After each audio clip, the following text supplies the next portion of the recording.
November 2019, a horrible murder shocked Clark County. Tiffany Hill, a mother and Marine veteran, was shot and killed in a school parking lot by her estranged husband, who was out on bail facing domestic violence charges. She did everything right and trusted the legal system to protect her, but it didn't. I was devastated. I am devastated. This case and this victim will be with me for the rest of my life. Today, we're shining a spotlight on this crime that's all too common and what's being done to protect victims. From KGW News, this is Straight Talk with Laurel Porter.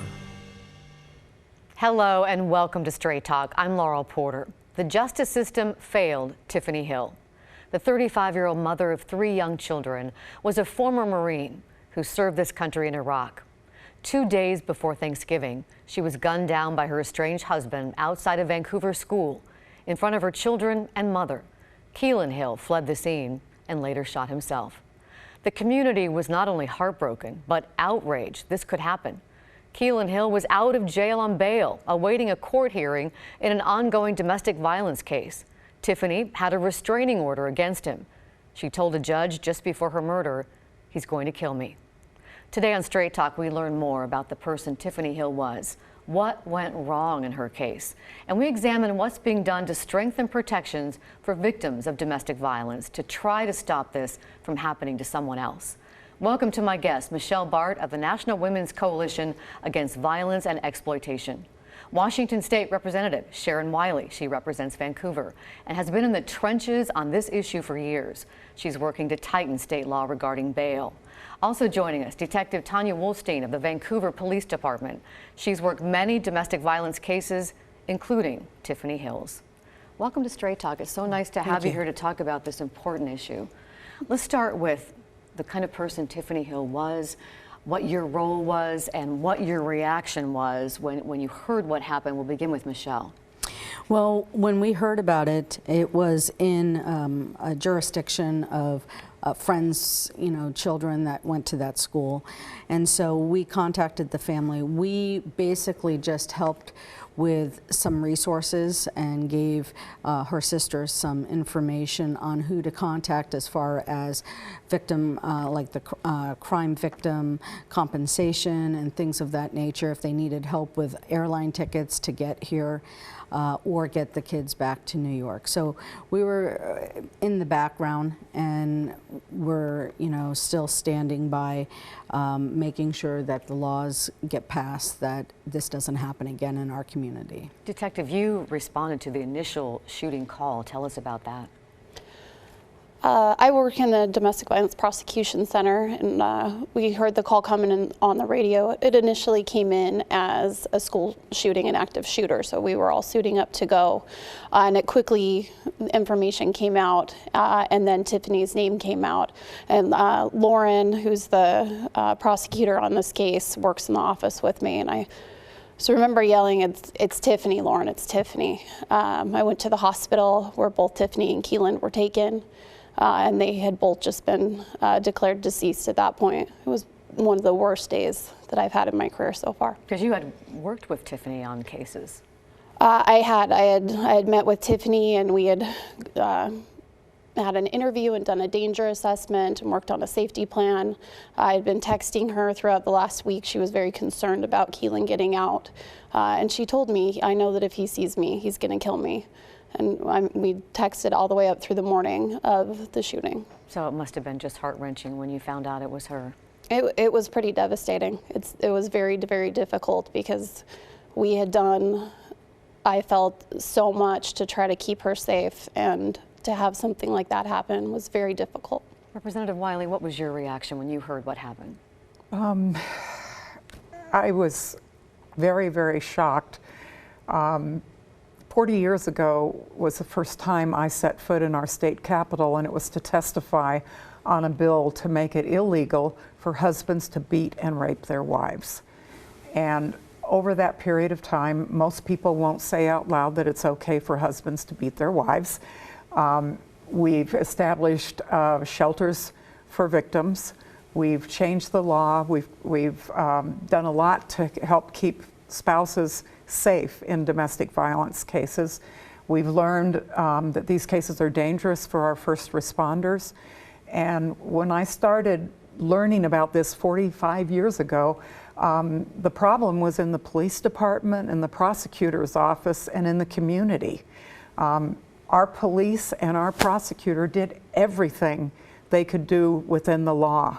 But I found some things out since then, which we'll talk about later, that I didn't know about our state constitution and things that are still gaps in our law. And we will get to that in just a moment. I want to talk a little bit more about how this hit the community. Many in the community were heartbroken about what happened to her, and dozens gathered in Vancouver's Esther Short Park in early December for a candlelight vigil to remember the life of Tiffany Hill. Let's listen to some of her friends and her mother. There's not enough power in the days, weeks, and a year to convey what a wonderful human being she was. She'd always come and talk to you and give you good advice and support. She was so supportive. She was a fierce force to be reckoned with. I tried to save my baby. I came home here to break a home with me and the kids. I knew something was wrong and going on. Everyone who knows the love of a daughter, and that was my daughter. That was my best friend. Well, that really brings it home to hear from her mom. Detective, you worked with her. How would you describe Tiffany Hill? What was she like? Tiffany was such a loving mother. We had more that we wanted to talk about when I spoke with her, and she wanted to get back to her kids. She was very involved in her children's school. She was on the PTA. She was a former Marine. She was a veteran. And she was a sweet and kind person who was just doing her best to navigate this situation. And she was someone I'll never forget. There were many domestic violence incidents that led up to this in Keland before he killed her. Let's take a look at a timeline that led up to that. On September 11, 2019, Tiffany Hill reported her husband Keland pushed her into a wall and tried to prevent her from calling 911. She received a concussion. Keland was arrested. The next day, Keland was released from jail and told not to contact Tiffany. On September 14th, he contacted her in violation of a no-contact order, and it happened again on September 19th. On October 6th, Keland tried to buy a rifle at a Walmart in Multnomah County. A background check flagged the domestic violence case, and he was denied. 4 days later, October 10th, Keland contacted Tiffany again. On November 7th, Keland Hill violated that no-contact order once again, and detectives found a GPS tracker on Tiffany's car. Keland was arrested. November 8th, police completed a danger assessment with Tiffany and put her in the extreme risk category. November 13th, prosecutors asked a judge to raise Keland's bail from $75,000 to $2 million because they believed he would kill Tiffany. A judge set the bail at $250,000. On November 21st, Keland bailed out of jail. Then, November 26th, he shot and killed Tiffany and injured Tiffany's mother in front of their children in the parking lot of a Vancouver elementary school. It is such a tragedy, and you've all said that Tiffany did everything right. Michelle, how could this happen then? The system is broken. Laws have to be changed because judges in our county and across the country hide behind the laws and what power that they have. In this particular case, I think every case is going to be different. In this case, I feel that the judge should have given the $2 million and listened to the prosecutors and all of the police departments that were involved in Tiffany's case from day one. There were 3 or 4 different jurisdictions that worked together to keep her and the kids safe.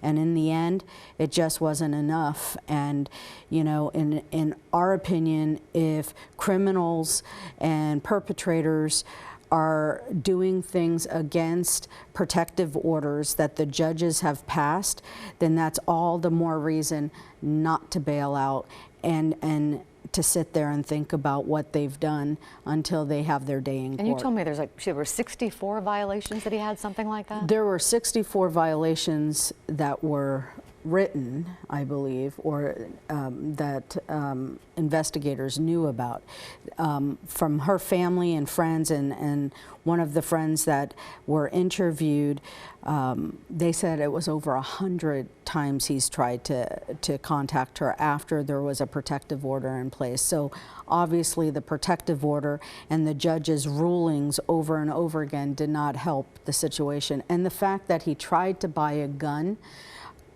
during the time he was out on bail, that's the more reason to keep him behind bars. And if we don't have the laws that would allow the judge to make that decision, then that's what Representative Wiley is working on. Let's get into that, because Lauren Boyd, the prosecutor, you mentioned her earlier, detective, felt Tiffany was in grave danger, and that's why she asked for $2 million bail. And the judge did set the bail pretty high for that particular a case like that, maybe not that particular one, at $250,000, but it wasn't enough, and he bailed out. So first we're going to listen to some sound, a clip. First you're going to hear part of a letter that was read in court that Tiffany Hill had written about the danger she felt she was in, and then part of our interview with Prosecutor Boyd.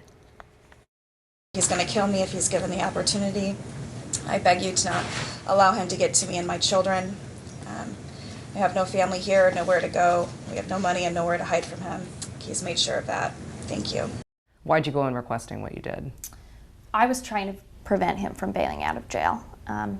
His actions leading up to that hearing, specifically that he tried to purchase a firearm, that he installed a GPS tracker on her car, is terrifying. It was escalating very quickly. I think that the way that we handle bail in these dangerous domestic violence cases needs to change. I think that if somebody has a no contact order preventing them from having a firearm because of a domestic violence issue, and they try to purchase a firearm, the law should say that they aren't entitled to bail and they should just be held without bail. And Representative Wiley, this is something that you are working on, you feel passionate about. There are some constraints you have to work within because of the state constitution. Tell us about that. Well, our state constitution clearly states that people have an absolute right to bail unless they're in for a capital crime. Now, we don't have capital punishment for any crime right now. And that means that you can get bail unless you've actually killed somebody and they know you killed somebody. And that's just wrong. Furthermore, there's a paralysis and a discussion going on about bail nationally, where bail's supposed to make you show up, so it's enough money to make sure you show up. What we end up with is some hesitancy at putting a high bail, and it's a get out of jail free if you have the money, no matter what you've done. I think domestic violence, it works even less well, because a domestic abuser may have done a lot of abuse without ever being reported, and then when it is reported and you try to do a risk assessment, he's got no priors because all he does is hit his spouse and hurt his spouse. And that means that he's not going to fit into the kind of matrices that are used to decide whether criminals are dangerous or not dangerous. And so I'm actually tackling something that may be a big hurdle. I've got two bills. One is a bill to say that when you violate a risk protection order and you're supposed to not have a gun and you try to get a gun, you can't get out of jail. The judge does not have to give you bail. It's still discretionary, but it lets the judges know that this is a special case. In addition to that, there's a joint House resolution to go out to the ballot and make a small change in our Constitution that will allow judges to withhold bail in the interest of public safety when the indicators are that strong. It's just not a matter of showing up in court. We want people to be safe. And this is something that might not pass this legislative session because it's a short session. It's a big hurdle, but I'm trying. Working on it. You wanted to comment on that, Michelle? No, you know, you don't know what you can get until you try, and it's bipartisan all across the board for Tiffany and the victims before her and the victims after her, and we need to keep pushing for it. Let's talk about some. I'm sorry, I just wanted to say that the hearing is this Tuesday at 3:30 in the Public Safety Committee in Olympia. And there's another piece of legislation working its way through Olympia that would affect future victims. Absolutely. That may be helpful, that might have helped Tiffany.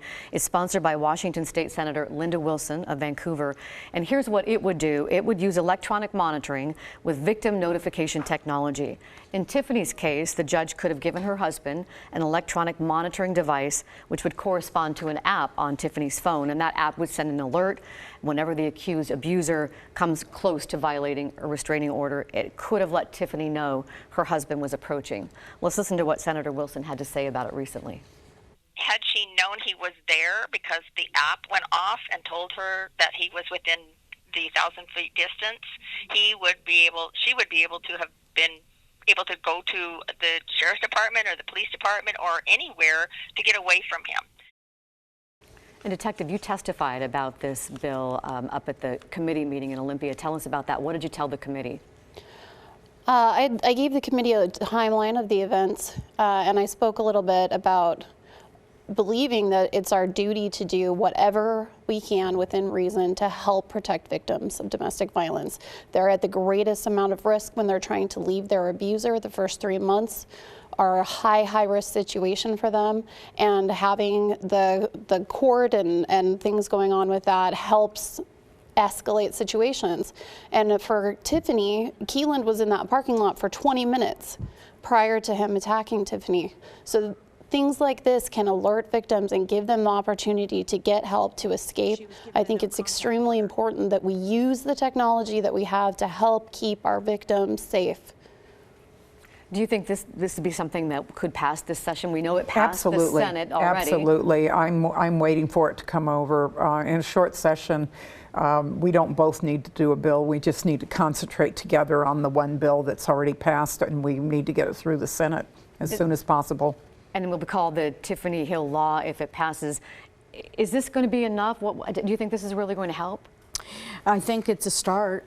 You know, Tiffany deserves to have justice, and her children deserve justice, and so does her family and her mother. Her mother was a victim in all of this as well.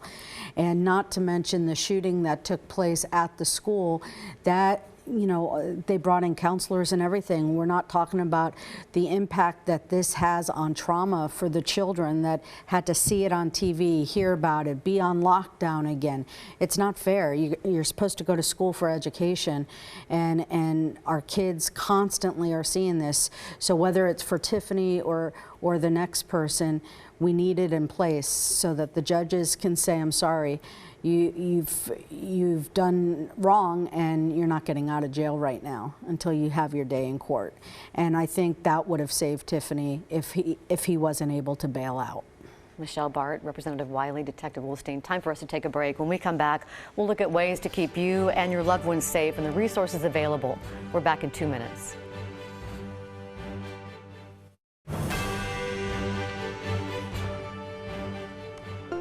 Welcome back to Straight Talk. I'm Laurel Porter. Before we get back to our conversation on preventing domestic violence, I want to remind you that Straight Talk is now available as a podcast.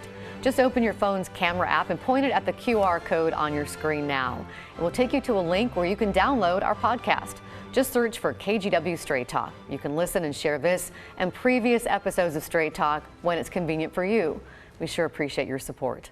Now back to our conversation on domestic violence and what we can all do to stop it. Welcome once again to my guest, Michelle Bart of the National Women's Coalition Against Violence and Exploitation. Washington State Representative Sharon Wiley. She represents Vancouver. Also joining us, Detective Tanya Wolstein of the Vancouver Police Department.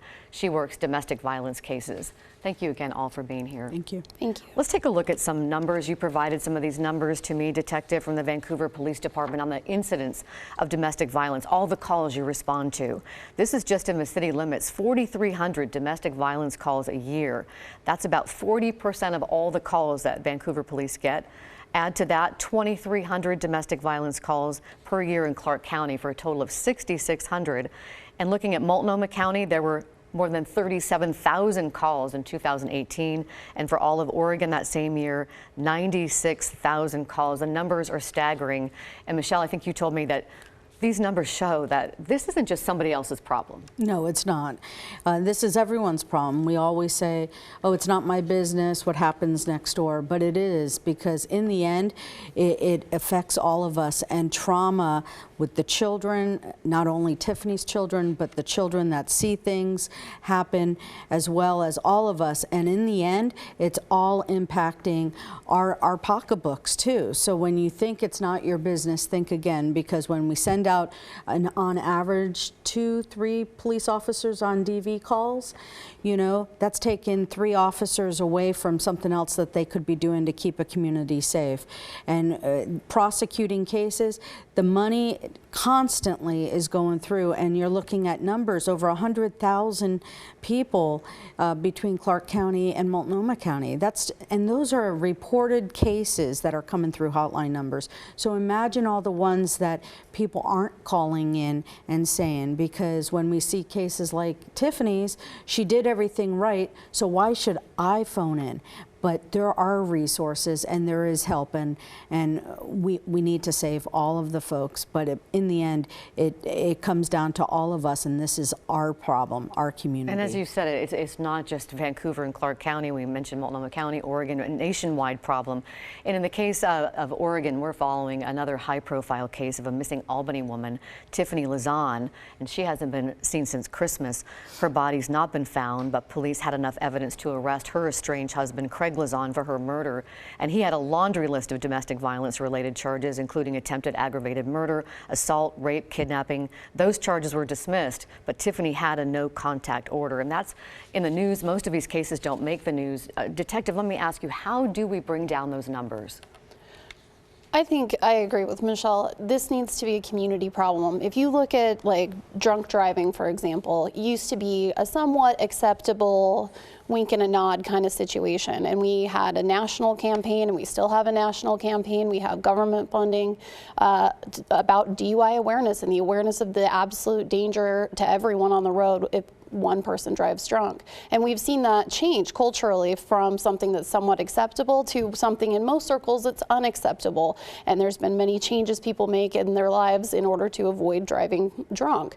And while it doesn't completely fix the problem, it absolutely has taken people off the road that normally would have driven drunk. And I think that that needs to happen starting at a very young age. I talk to school children at 12 years old that are in criminally domestic violence. At 12? Related relationships, and they're modeling what they see, they're modeling what they know, and they don't know that what they're doing is a crime.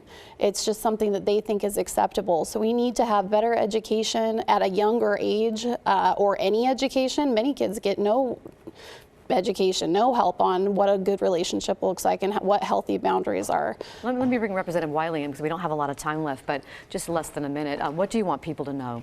Well, I want people to know that the things that people say without thinking have a huge impact. A lot of victims don't leave because they're ashamed. If they leave once, they are more ashamed if they go back and they don't ask for help again. Mm-hmm. And so for all the people out there who have said, I don't understand why somebody doesn't leave. It must not be that bad because she went back. You know, she just needs to stick up for herself a little bit, or he seems like such a nice guy. 40 years ago, we had a better conversation socially about this issue when we were putting up those first domestic violence shelters. Mm-hmm. We've come a long way, and I think we've forgotten to talk deeply and think deeply about what this really means. Let me bring and Michelle how traumatic it is. Real quickly, because we're almost out of time, but you have a big event coming up in March. Tell we us do. About that. March 8th through the 14th is No More Week. If you go to nomore.org, you can learn about having programs and events in your community. And it's a time to call call out domestic violence and sexual assault and say no more excuses. Thank you, and I want to quickly put up a phone number, a domestic violence hotline, 1-800-799-SAFE, and there's also a crisis line, 235-5333. Thank you for watching, and we'll see you next week for Straight Talk.